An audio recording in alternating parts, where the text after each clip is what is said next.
Hello everyone, my name is Raquel Coombs, Police Constable 353, and I'm here with your crime prevention tip of the day.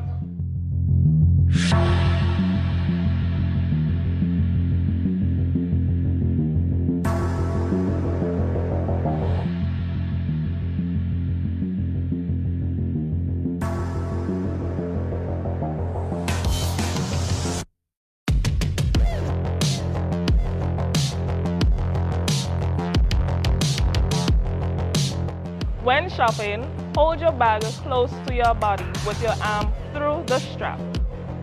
It is not wise to keep your purse in your handbag either. Handbags can be the perfect targets for thieves to snatch easily. Do not display large quantity of cash in public.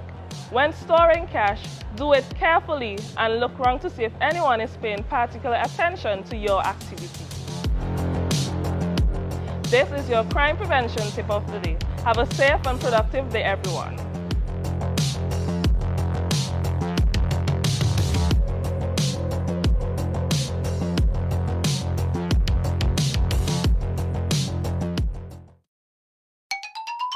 Play for. Here's your chance to win even more from the National Lotteries Authority. When you play for 2 times daily, choose 4 numbers from 0 to 9 and you can win up to $5,000 with a $1 inline bet. Play sport and back it up too. That's right. There'll be lots of cash waiting for you. Get your tickets Monday to Saturday for the Play 4 midday draw at 1:50 p.m. and the Play 4 night draw 9 p.m. So easy Play to play. for, you'll win even more.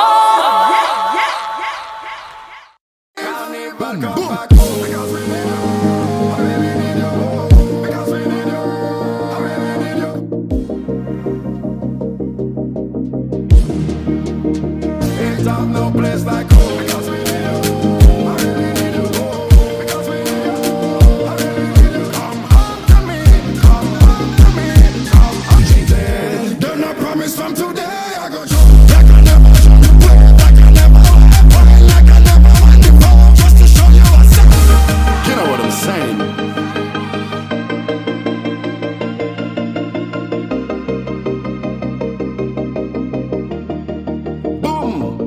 I will never let you down again. Thinking of winning the lotto jackpot? Well, there is an easy way. Combo play. Choose 4 numbers from 1 to 36. That's a combo 4 at a cost of $64. Match any 4 of the 5 numbers and win the lotto jackpot. There's combo 6, where you purchase 6 numbers for only $12. Match any 5 of the 6 lotto numbers and hit the jackpot. How about combo 7? That's a purchase of 7 lotto numbers for $42. Match any 5 of the 7 numbers and you will win the jackpot. There are also combo 3, combo 8 and combo 9 lotto plays. Visit the NLA headquarters in Pauls Avenue or WhatsApp 495-6886 for more details. Lotto, you have to be in it to win it.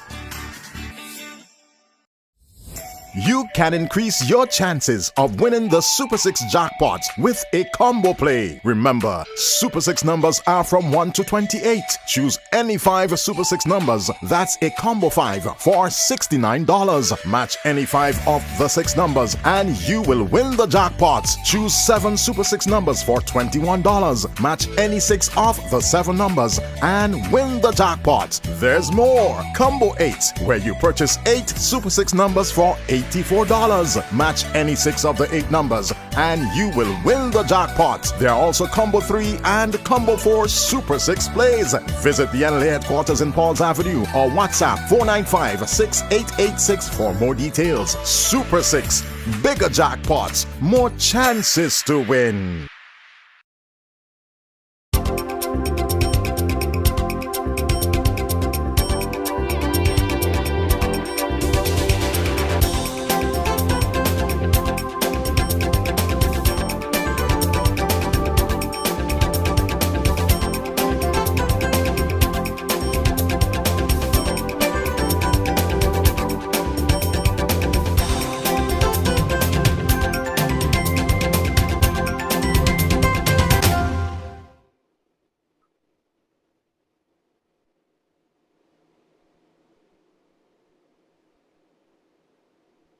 Good evening and welcome to this week's edition of Roundtable Talk. Of course, it's Wednesday, May 10, 2023, and this evening's talk will be about mental health. Of course, we have in the studio this evening to help us with that talk clinical psychologist Dr. Alisa Alvis. We have psychiatrist Dr. Neha Singler, and we have social worker Roselle Solomon. Welcome all three to our studios. Thanks for coming. Thank you for having us. So I'm going to start differently and I'm going to ask everybody to tell us, explain to us their various roles in the ministry and the skills and expertise that you bring to the mental health division. Starting with Dr. Alvis, perhaps, and then we go around the table. Sure. So I am a clinical psychologist within the Ministry of Health, and the skills and expertise that I chiefly bring have to do with psychodiagnostic work, but also intervention with respect to counseling, and that can be individual, that can be group, and also in terms of quality assurance where it comes to supervising or training persons who are interested in becoming mental health professionals or who are offering other types of psychosocial support. Okay, I also gather you are doing some work as a focal point with PAHO? For that reminder, I am also the focal point for mental health services for the Pan American Health Organization. Okay, so I guess later on we can talk about some of the things that you do in that particular role as well. Dr. Singler? Hi, I'm the consultant psychiatrist with the Ministry of Health. So in my role, I head the mental health services across the island and supervise the different teams, the medical, psychosocial, psychological, and interaction between all the three parts. And I'm also the lead for the expert lead for the medical legal department for the psychiatry. And yes, apart from clinical, I have administrative responsibilities and some of the legal responsibilities, I guess. Thank you, Roselle. You've been around for quite a bit, so you are the veteran there, I could say. What do you do as a social worker and counselor? So thank you for having me and having us this evening. As a social worker working within mental health services, primarily my job is to look at the environment of the individual and how it affects their own recovery rehabilitation, and to find resources and sources to aid them in rehabilitating and to get back into society and help them to function, not just with themselves, but with their families, and just spreading awareness. I am also psychosocial lead, so we're looking at how we build our own psychosocial team within the Ministry of Health to be able to organize services for our those who we deem as our customers, our clients, our patients, and also looking at mental health and psychosocial support as a country. If it is that we have to face an emergency, what resources we have, who do we have, and where do we deploy these individuals for the betterment and the better mental health of our nation. Okay, so with that, we move right into a definition of mental health. I don't know who wants to go first where that is concerned. First, go ahead. So mental health, if we want to define, it's actually a state of well-being where a person is able to function to their appropriate potential, deal with day-to-day stressors, and be a productive member of society as per what the society expects from them, and their family and the cultural expectations they're able to fulfill. So in a way, mental health is that state of well-being. To define that state of well-being, that would be mental health. Okay, so it's a state of well-being. I don't know if our psychologist wants to add to that, or that's fair. I think in addition to that, we do think about the question of people's feelings of efficacy and purpose also influences their mental health. And I'm sure, well, I don't want to step on Roselle's toes, but likely the extent to which their most basic needs are met also touch their mental health and their mental well-being. So it has to do with not only whether you are organically well in terms of what's happening in your body, but what is happening in your society, so socially, and then what is happening in terms of your mental state, your thoughts and your emotions, so psychologically. I would say that all of those things contribute to your mental health. Yeah, it does. And so it branches further out sometimes. So your relationship with your family, your community, just social surroundings. So how you interact with them and how they reciprocate and how that affects how you cope and how you think and how you behave. So it's just a myriad of things that really affects, your mental health, even with an illness. Yeah. Okay, what are the various conditions associated with mental health, particularly in a Vincentian setting? What are the various conditions we see on a day-to-day basis? You're asking about prevalence of pathology in terms of the types of illnesses that are most frequently seen? That's right. Okay. So if you're asking about the prevalence, we do not have enough data to say, to exact data to quantify it in a Vincentian setting, and that's something we are working on getting, because that's what will actually command our improvement in services and what changes we need to make. In a clinical practice, I would say, because there's a lot of stigma, patients, I feel that in a Vincentian setting, they do not really come for help early. And it's only when things go out of hand that they're in our service. So it would be quite biased to say which illnesses we normally see when we are only seeing the tip of the iceberg. It's probably useful for us to distinguish between severe mental illness and just the notion of having any sort of mental health condition. Yes. I mean, based on global prevalence data and some data that has been successfully gathered by agencies like the WHO and PAHO, we know that, for example, mood disorders are extremely common, and that most people do not seek any sort of intervention for mood disorders. Well, the global prevalence, I would say, if you're hypothesizing, it is for a severe mental illness is supposed to be for any mental illness, it is 1/5 in the general population, and out of that 1/5, another 1/5 would be a severe mental illness. Okay. So I would say 1/10 of the population, general population, what the epidemiology data we have from global resources. But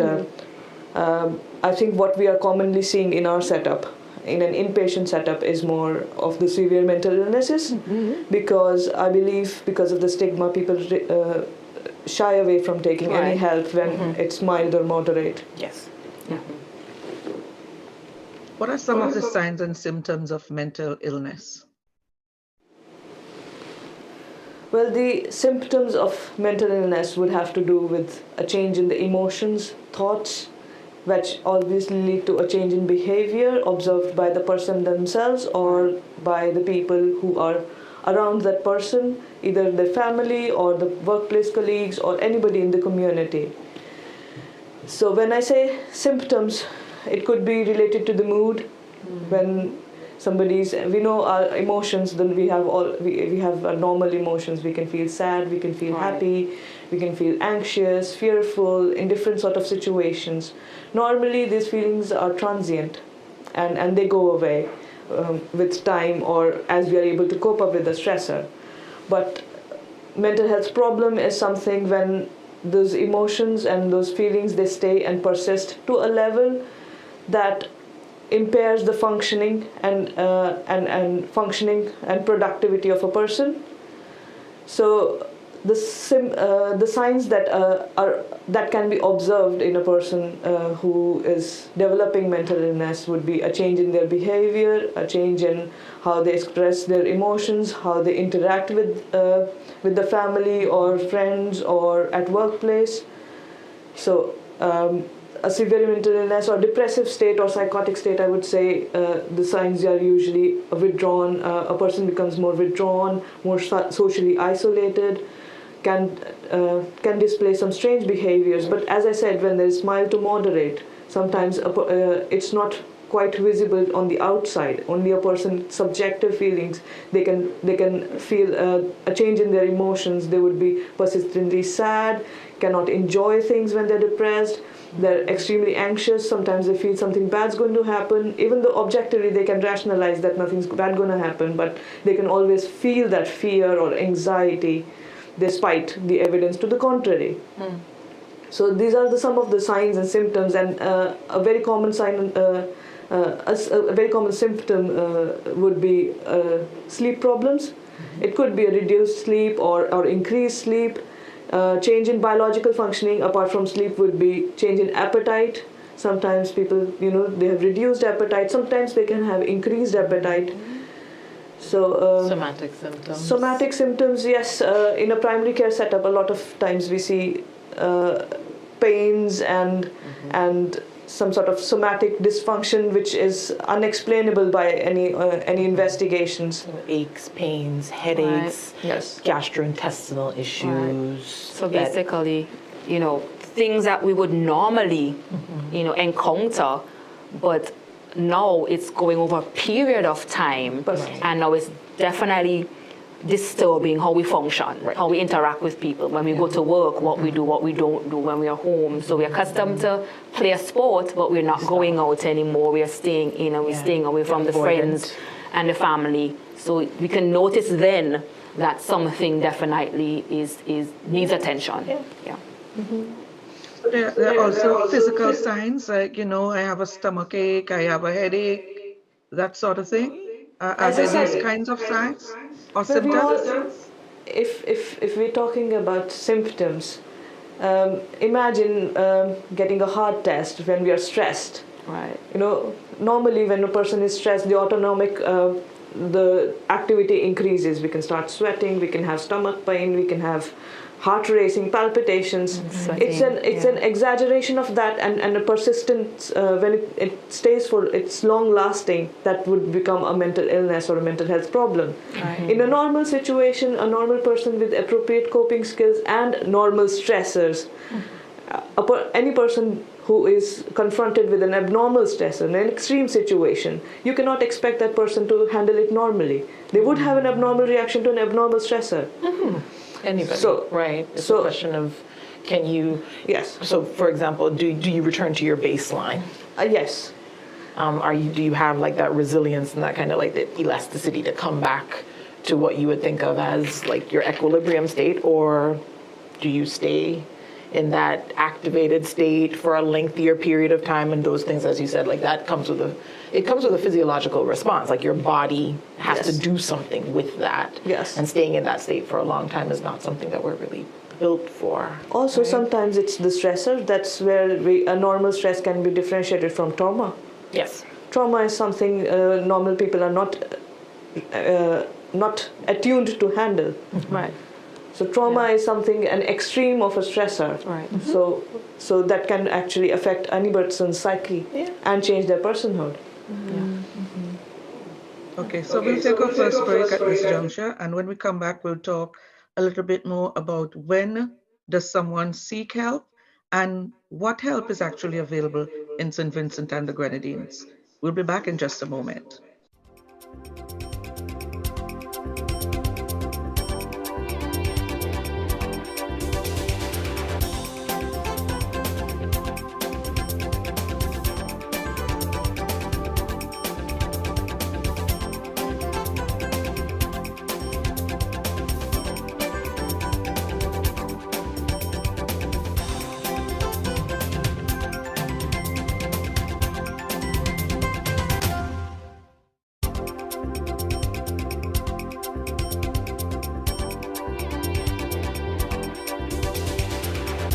Thinking of winning the lotto jackpot? Well, there is an easy way. Combo Play. Choose 4 numbers from 1 to 36.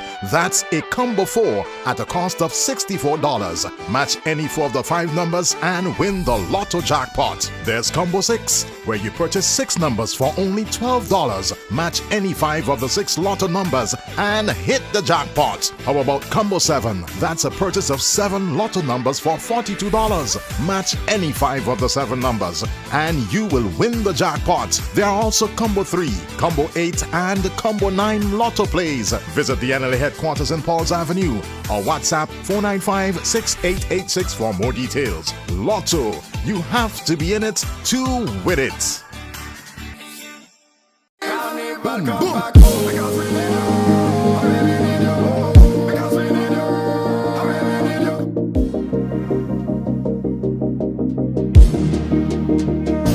No place like home because we need you. I really need you. Because we need you. I really need you. Come home to me. Come home to me. Come home to me. Don't I promise from today I go show like I never show you way, like I never went, like I never went before, just to show you what's up. You know what I'm saying?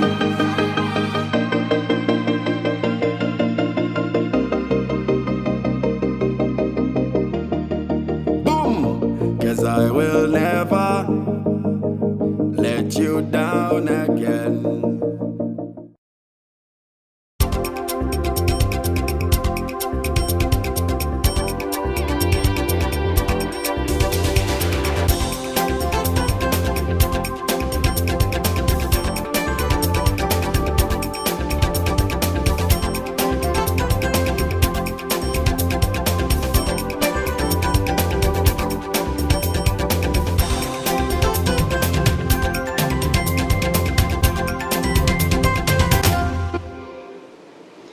Welcome back. Just a reminder that you can make your contribution by sending your messages via Facebook or YouTube and also via WhatsApp if you have any questions or concerns. Is it fair to say that most people don't realize they need help and when they need help in these circumstances? Yes, I would say it's fair to say. Fair to say.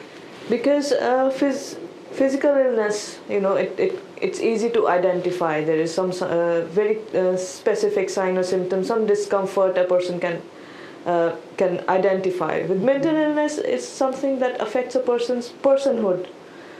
And when those changes are happening, as humans, we have the tendency to cope for as long as we can and stretch as long as we can. So where that crosses the mark or crosses the threshold of taking help is sometimes difficult to subjectively identify, and sometimes it's the external environment or people surrounding them that they can identify earlier than the person themselves. Right. We don't really have much of a culture around checking in with ourselves around that either. The idea of we're here talking about mental health, but the way that many people frame that is as though the only people who have a mental health are persons who are having mental health challenges. Yes. The forgetting that insofar as you have a brain, you have a mind, and if you've got a mind, you have a mental health. Yeah. Right. So people mix up the terms. So mental health, mental illness. Yes. So once we talk about mental health, we're not talking about how do we care for ourselves, how do we care for each other. It's about an individual who we've already characterized as being aggressive, etc., and how we ourselves characterize a particular look of mental illness. So added to that is the stigma surrounding mental illness and mental health conditions. So when you may understand or may see the signs, but there's a denial of doubt that this is happening to me. And so when it's this close to yourself, you really and truly don't want to come to the place where you say, this is happening to me and I need to find help.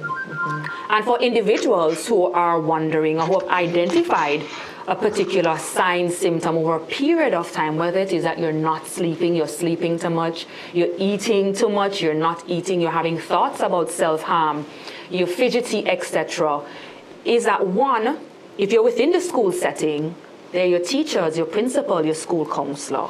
If it is that you're in the workplace, you speak to your HR or your boss, because we've done mental health in the workplace where, there are stresses there as well, and you come with your own challenges and you find assistance there. Within the healthcare system, at your clinic, in your communities, also you can talk to your private doctor. Within the mental health services, we have counselors, social workers. There are other private entities like Dr. Alvis in her private practice where individuals can seek help. So we do have private individuals, and also within the wider government service, there are also psychosocial practitioners. So if anyone out there is listening and identified a particular issue, those are some of the resources you can tap into. And there are online forums as well. Yeah. There's teletherapy, etc. Yeah. So there is a plethora, a wide range of services that individuals can use. And I'm not saying that we don't need more. We do need more. Yes. We need more and more and more, because we want people to feel comfortable. We want individuals to have a space where they're able to say, I am experiencing something, I need help. So that's where we're at. Yeah. We're also working on a 24/7 sort of a helpline, or some place we can take in questions and queries, or address it in the clinics. But it's in pipeline, because to identify the resources but it should be soon that we are able to do that. What is the connection between brain health and mental health, if any? So much. I mean, I feel like I can comment on that, but of course, I'd love the physician to comment afterwards. But I mean, the more we learn about mental health, and the better we get at both imaging, in terms of looking at how our central nervous system actually functions, the better we get at understanding things about gut health, for example, inflammatory responses. We're starting to realize that all of these things are actually connected, right? And to the extent that you want to maintain a good mental health, you should be thinking about the health of your brain and your nervous system, and everything touches that, right? So all of the things that you put into your body in terms of what you're consuming with respect to your diet and other substances, but also your activities. I mean, exercise influences your neurological health, right? Influences what's going on with you on a hormonal level, on an endocrinological level. So yeah, your brain health and your mental health are definitely, at least to me, very closely intertwined. I think I would understand that question as what you mean is what we can see on a scan and what we cannot see on a scan. You think that is that what you're referring to, Ms. Daniel? Like kind of what is actually visible, what we can see diagnostically? That way? Yes, that as well. So brain health, I mean, if we are talking of brain as an organ, it controls the whole body and is also the emotions. As I said, the psyche of a person is also handled by the brain. When there's a structural abnormality in the brain, it can present as a behavioral symptom or an abnormal behavior, like we see in neurological disorders. An organic, how we divide it is as organic brain disorders and functional brain disorders. Earlier we used to, this was clear cut. As we are progressing, as the science is progressing, this line between the two is getting blurred day by day. Yeah. Because as the science progresses, we're identifying very subtle changes in the brain, even for functional disorders. So it would not be right to say they're functional disorders. There's nothing wrong with the brain. You can see something happening that's actually physiological. Yes. And if you're talking in reverse, let's talk about functional disorders. If we're just talking about therapy, there has been research that having therapy can actually lead to changes in the brain over time. It can develop some areas of the brain that are helpful with coping. So there's increased mass that's in the hippocampus. When we are doing cognitive remediation, hippocampus is the area that's involved in memory, and patients with depression, they have a reduced shrinkage of the hippocampus, and treating depression actually improves that, and also prevents the risk of having dementia later in old age. So as I said, brain health is obviously it's quite related to the behavior and how a person behaves, and it's definitely quite linked to this the mental health and the psychiatric health. But as I said, the organic disorders versus functional disorders, there's a very fine line, and it's not really clear cut. It's quite blurred. Yeah, because when you look at the brain itself, it's this organ that has so much responsibility. It has responsibility for how we process, how we think. It links to how we deal with stress. It links to our feelings and our emotions. And if we look at what we talked about mental health earlier, it's how we cope. So in how we look at the brain, we could look at it as just this physical thing. It's there as, that mushy thing. And we could also look at it in terms of what it's there for, what it's there to do.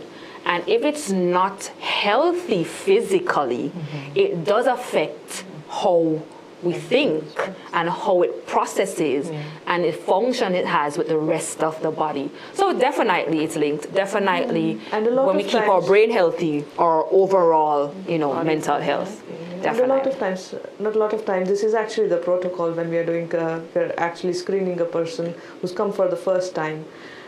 Depending on what age and what symptoms they're presenting, a lot of times brain screening is required, because a lot of times depression, anxiety in cases when they're not expected, in age groups they're not expected, can turn out to be something of a neurological, can have a neurological cause. So we need to, we as physicians, we rule out all the organic causes beforehand when we see the patients. Like a thyroid issue, for The example. blood, yes, the blood test, and also the brain screening, brain imaging. It's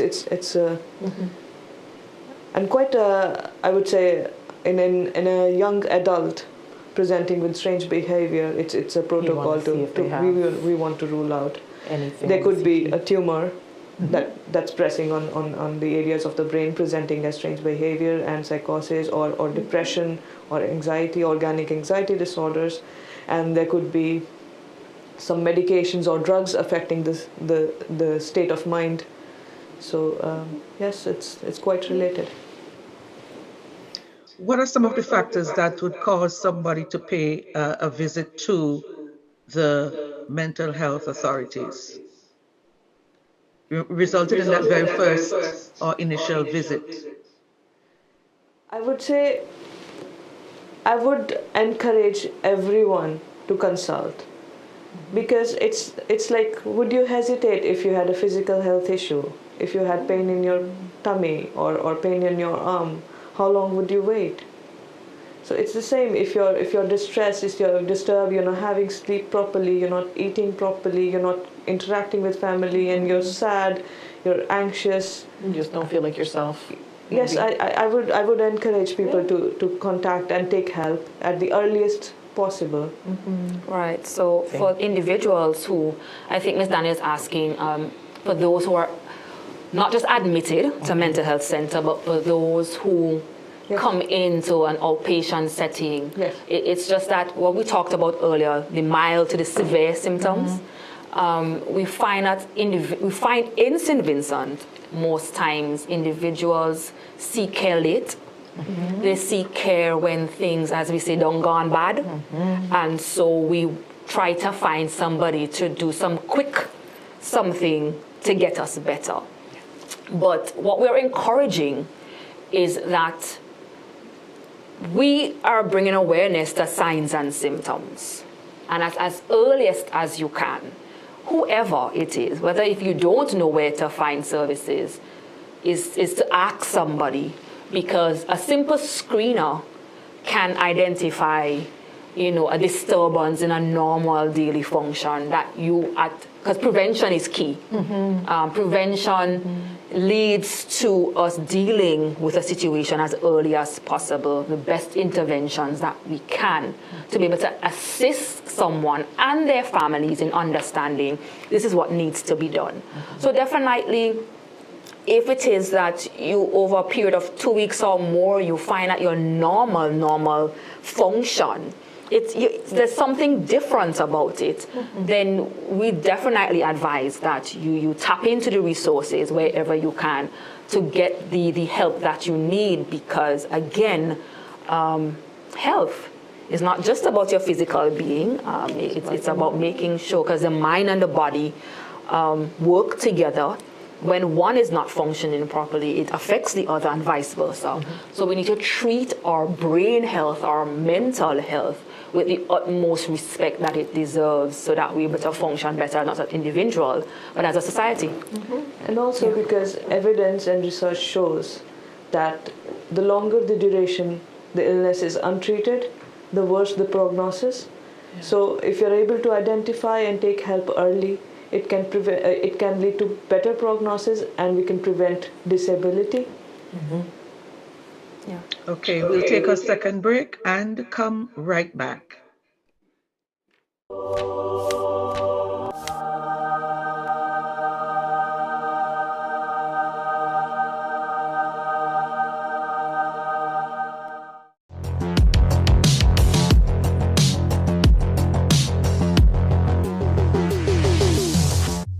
Hello everyone, my name is Raquel Coombs, Police Constable 353, and I'm here with your crime prevention tip of the day.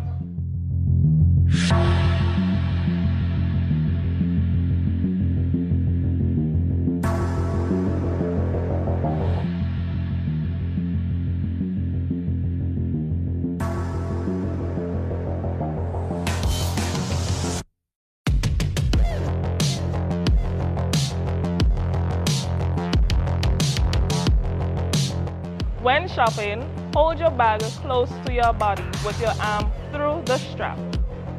It is not wise to keep your purse in your handbag either. Handbags can be the perfect targets for thieves to snatch easily. Do not display large quantity of cash in public. When storing cash, do it carefully and look around to see if anyone is paying particular attention to your activity. This is your crime prevention tip of the day. Have a safe and productive day, everyone.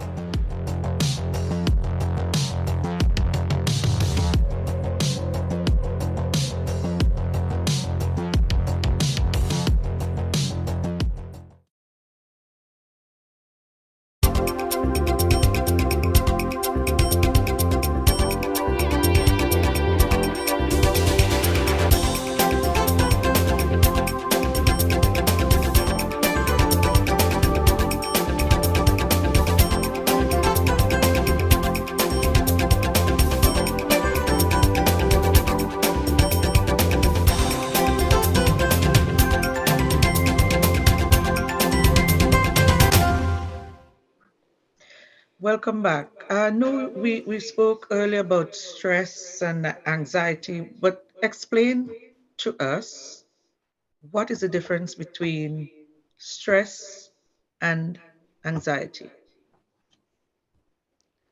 Stress is anything that is out of the normal for a person. Stress is it's like if you're taking about this table and pressing this table, this is a stress. So anything that's pressing on the psyche, that's the stress.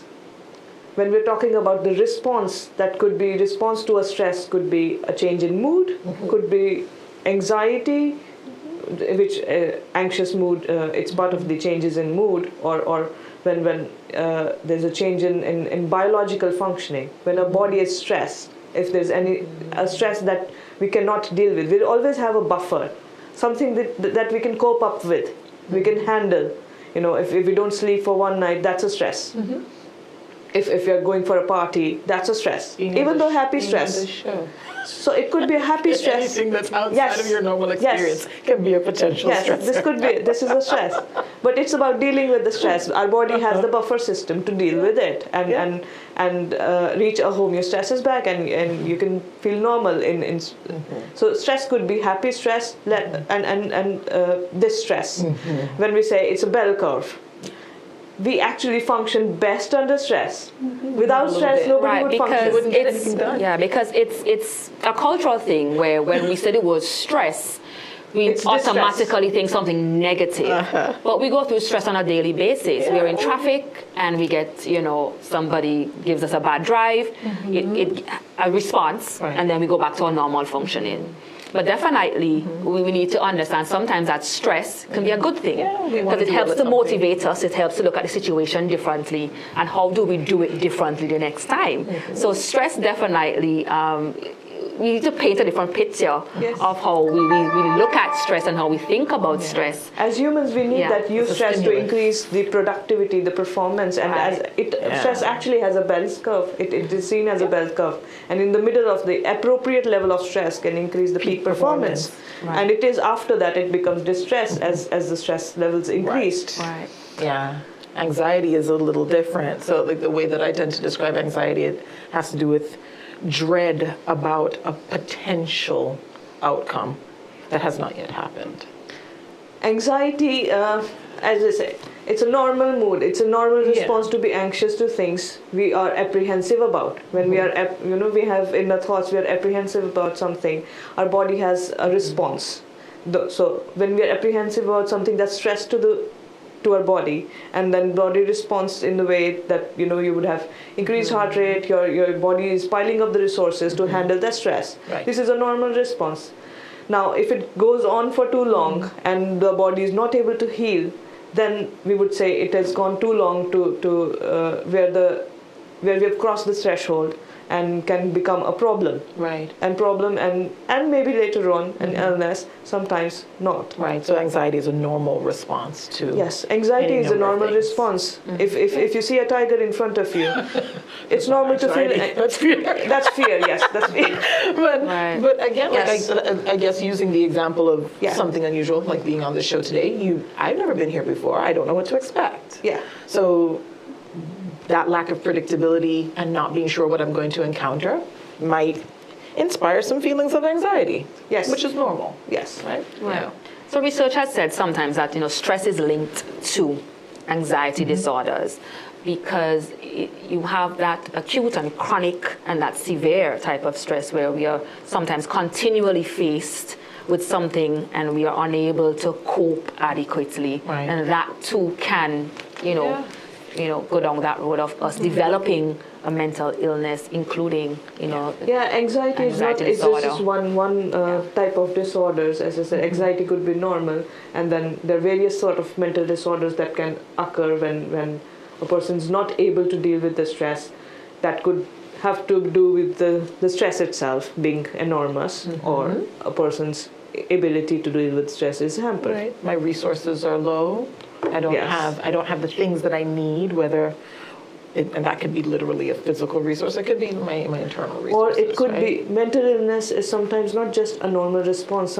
Sometimes as illness, you cannot control physical illness. You cannot control mental illness.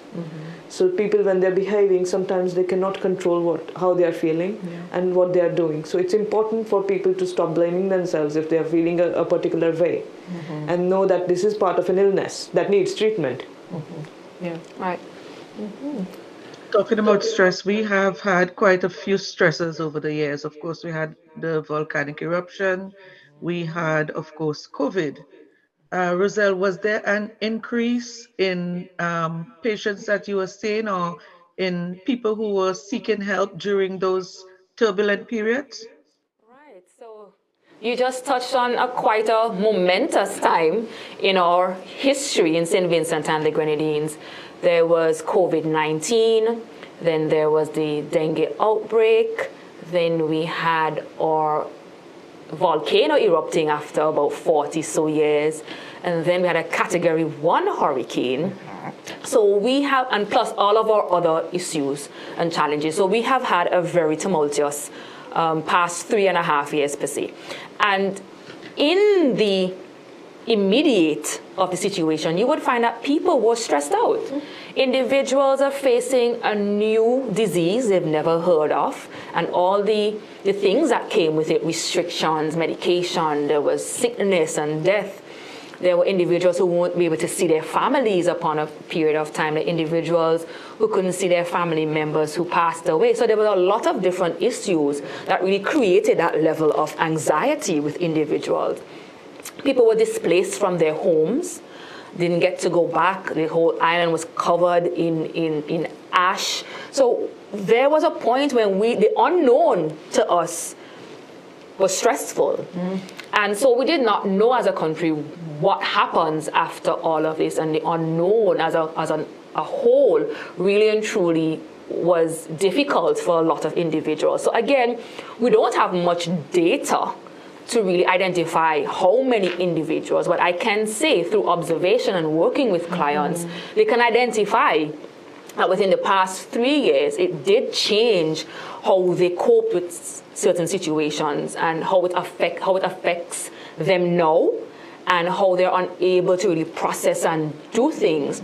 And one of the plans that we do have within the mental health services is that we do plan to have our survey in which we want to hear from the public.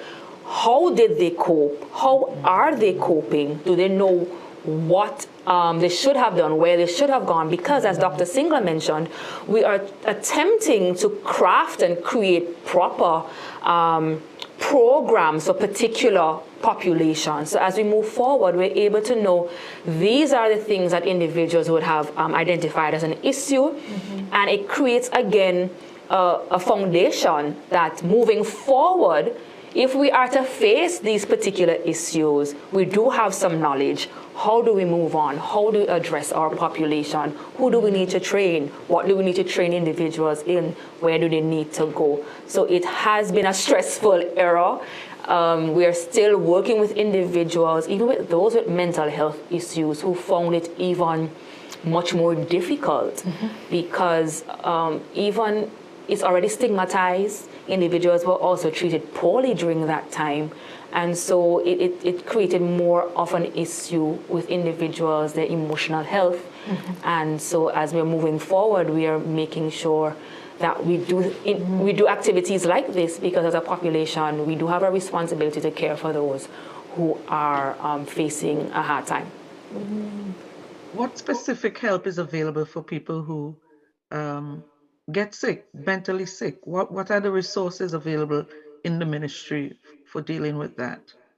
We run various clinics in primary care, and also as part of our mental health service, we have clinics in Buckerman, Enhams, and I think Ms. Solomon can list out all the satellite clinics we have, and we have a center, a mental health center at the center of all of this.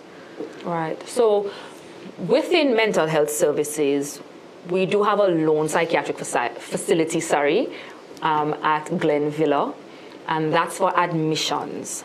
Outside of that, we have outpatient clinics at various healthcare centers. Enhams, we have Bookament, and also at Mental Health Center, where individuals do follow-up care. And we also have a very important aspect of our program that does not get the accolades it deserves. It's the community mental health team. They're the ones who are on the road every month, going to various areas, administering medication, following up with patients. And so these are individuals who might be difficult to deal with, to get them to come in to clinic and follow up. So we meet people where they are. Sometimes people in the community knows when they're coming, and they can say, oh, the mental health van is on its way, and helps, rounds up 1 or 2 people.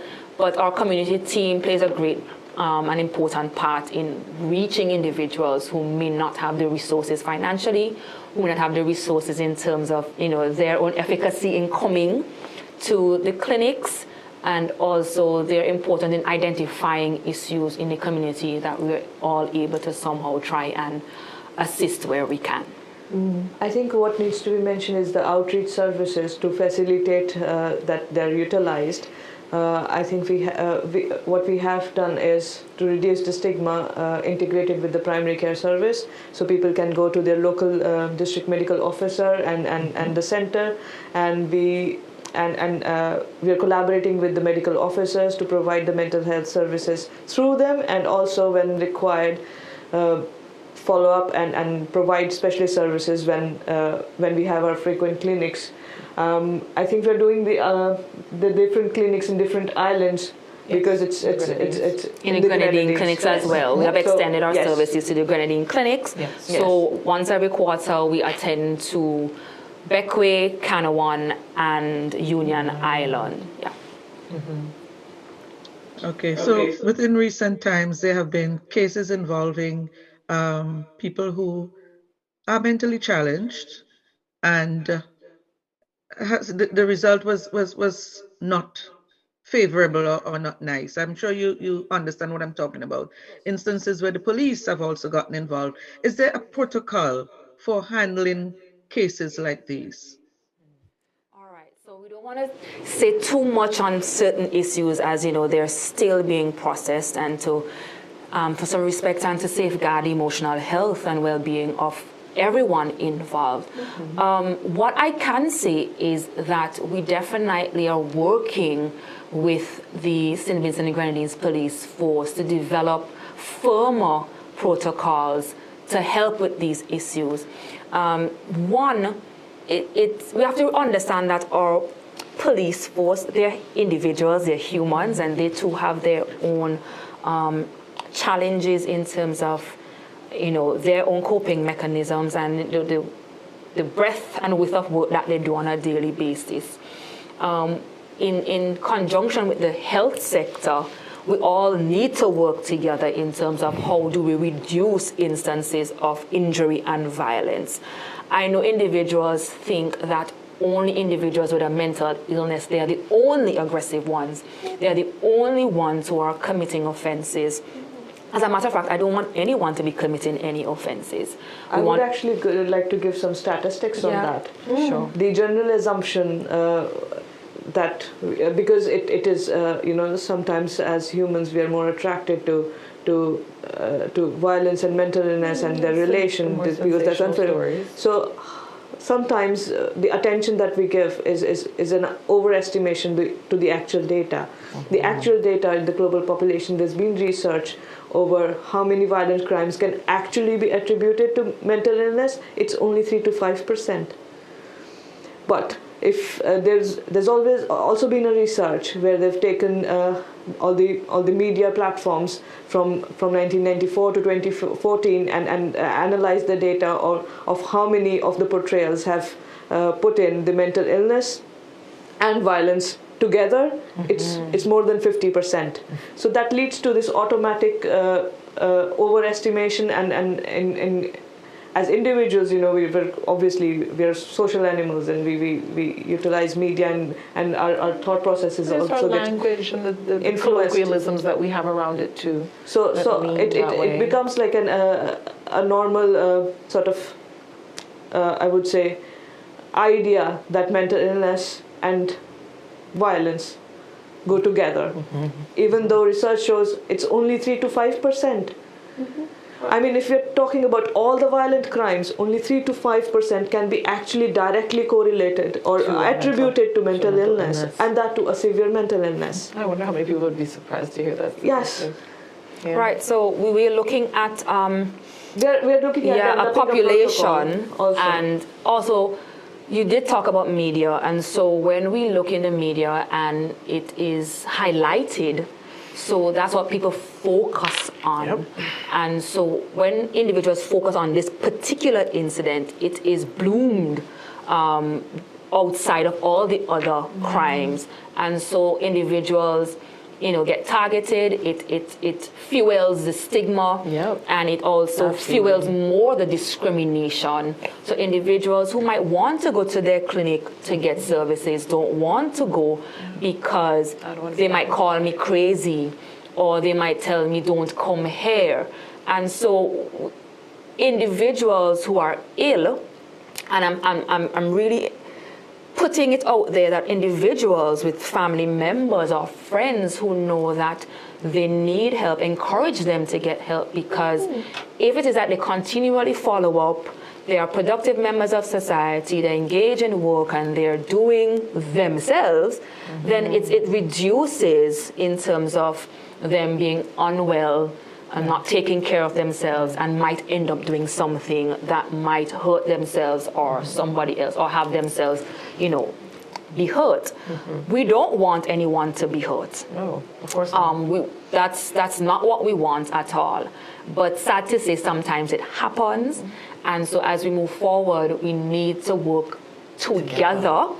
Community, the police, healthcare services, social services, families, because families, you are so important in this process. You are the voice of those who have a mental illness. You're the voice and the champion in the care that they get, how they rehabilitate. And so we employ you to get on board and be that source, that resource for an individual to be well rehabilitated and also for recovery. Yeah. In the sense we'll of take a final break and come back and talk a little bit more about that, because we need to understand what we can do as individuals and as members of the community to end the stigma and discrimination and help to heal the mental health of those affected. Back in just a moment.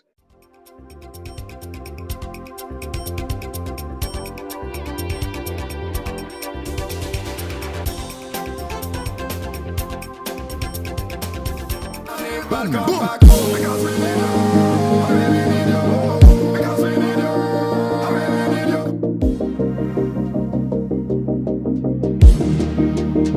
Ain't got no place like home because we need you.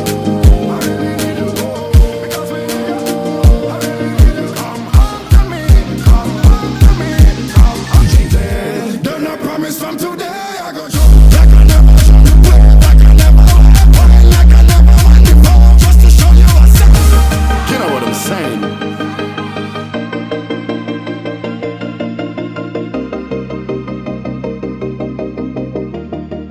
Boom! 'Cause I will never let you down again.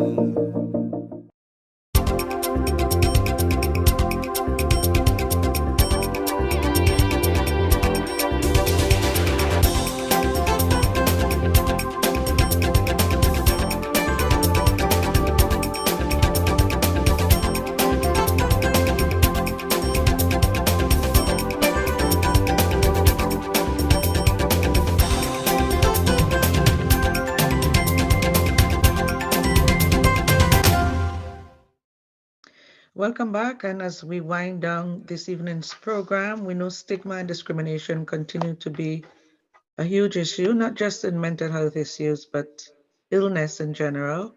What can each individual do to prevent or at least halt the whole issue of stigma and discrimination in respect of mental illness? If there's one thing that I can do, what is it? Stop feeling ashamed for your mental health. Like you wouldn't feel ashamed for your physical health. Stop feeling ashamed for mental health. And it's okay to take help. I mean, it's like when you would ask for help if you need to, do some chores or your work you're not able to manage, you're feeling overwhelmed, you would ask for help. So it's the same thing. You're mentally unwell, health is affected. Ask for help and support. And stop feeling ashamed because it's not your fault. Yeah. I think that the thing that I keep pointing people toward is prevention. So I know we came here today to talk about mental health, and as a result was saying, like, people tend to use mental health and mental illness interchangeably, and we do need a greater focus to talk about wellness, that we are talking about maintaining something. So in the same way that you go and you get your physical done, or you maintain a movement or an exercise regimen or a diet in order to maintain your wellness, and you get tests done regularly to see whether you're at risk for certain diseases, your mental health is no different. So thinking about what are the things that actually support my resilience? What are the things that make me a healthy, functioning person? And that's things like your interests. It's things like your connections with other people, things that are going to pour into you. And then when stressors inevitably present themselves, because they will, there's that is just a truism of being alive, but because you have strong connections, because you are generally doing well in your day-to-day life, when that challenge presents itself, you're going to be able to face it more easily, and it's going to be less likely that you actually develop a long-standing disorder. Right. So if you look at the history of mental illness, it's really grave. You know, it's not cute. It's been people who've been confined, treated poorly. So over the generations, we've had this continual idea of being mentally ill. And no one wants to be sick. No one wants any sickness at all. So when we see mental illness, a lot of individuals sometimes are able to distance themselves because that's not me. And when you say that's not me, then all of a sudden, you know, this individual is different. And that's where basically stigma, discrimination, and also how we treat individuals, because that person is over there and I'm here. And so we continually differentiate ourselves from people to the point where we look at them as not human beings. And so for stigma and discrimination, listen, people are going to have bad thoughts about people, and that's their thing. But we need to really, as you mentioned, put mental health into as many things as we do. We don't have to say this is a mental health program. But if it is that you, and you always talk about community and sports, you're having a program for your kids, there must be an activity to help them understand who they are and what they can do and how they cope and how to deal and how to treat other people at work as well. What is at work to help somebody be mentally well? Are you giving them days to relax? Are the hours effective? So everything that we do must be geared towards one, helping people just relax and cope, giving them the tools to cope, and also just making sure that if anything goes awry, that there are services there to help them. So when it comes to stigma, the more that we do, and the more that we stop labeling it as this illness, and we look at it as, yeah, you need help, and get people the help. Because it was with HIV as well, where it was highly stigmatized. It still is, but you can see some reduction as we keep talking about it. We keep working with individuals who are HIV positive. We keep talking and just being, you know, part of a community with people, that we're able to definitely see the reduction. With COVID as well, it happened. It did. Yeah. Well, when we're talking about, I think I just want to add stigma can be defined as a fear of being judged. So when we're understanding stigma, it can be personal stigma and a social stigma. Personal stigma that comes from oneself. When, you know, we're always judging our own actions, trying to be a better person, the best version of ourselves. So that's the personal stigma, when you feel embarrassed and shameful for having an illness or not being yourself. And judging yourself for feeling that way. Yeah. And then the social stigma, when other people judge. Right. Or the fear of embarrassment and the shame you feel thinking that other people are going to judge. Right. So the two stigmas I think we need to address, and I think more the awareness, I think we can address the social stigma and personal stigma both together. Within and without. And they're both interacting with each other. Yeah. The personal stigma, because persons form a society, it affects the society. Social stigma, because it's their surrounding, it affects how we think about ourselves. It's any other action, any behavior that we do, we're constantly judging ourselves. Of course. Yeah. Okay, thank you. Good note on which to end today's edition of Roundtable Talk. Drs. Singler and Alvis, and of course, Roselle Solomon. Thank you so very much for sharing in this evening's discussion. See you again, and we will continue this discussion as we do our part to help reduce stigma and to put physical and mental wellness on the same plane. Good evening until next week, Wednesday. Have an enjoyable rest of the Wednesday evening. Good evening. Good evening. Bye.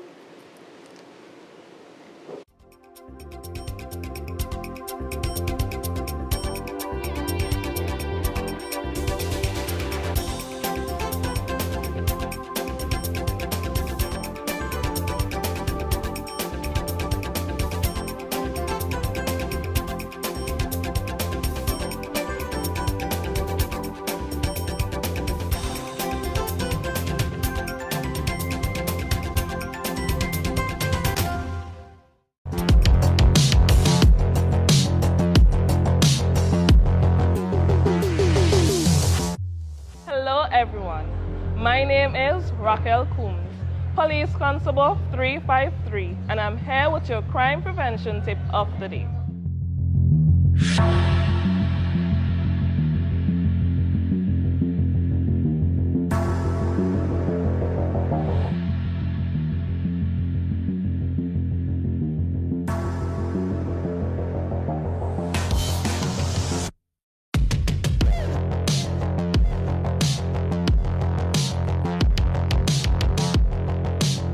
When shopping, hold your bag close to your body with your arm through the strap. It is not wise to keep your purse in your handbag either. Handbags can be the perfect targets for thieves to snatch easily. Do not display large quantity of cash in public. When storing cash, do it carefully and look around to see if anyone is paying particular attention to your activity. This is your crime prevention tip of the day. Have a safe and productive day, everyone.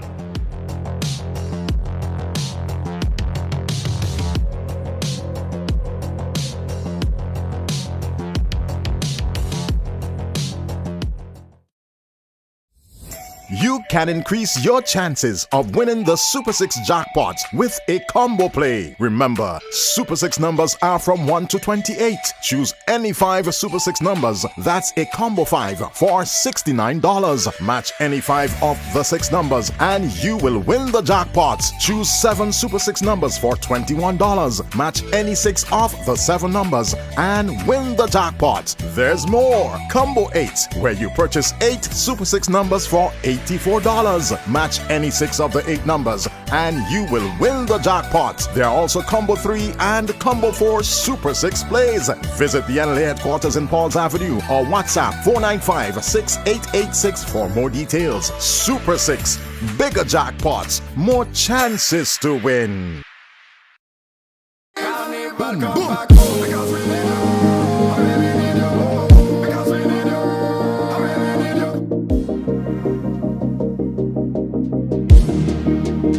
Ain't got no place like home because we need you. I really need you. Because we need you. I really need you. Come home to me. Come home to me. Come home to me. Them no promise from today. I go show like I never show you way. Like I never went. Like I never went before. Just to show you what's up. You know what I'm saying?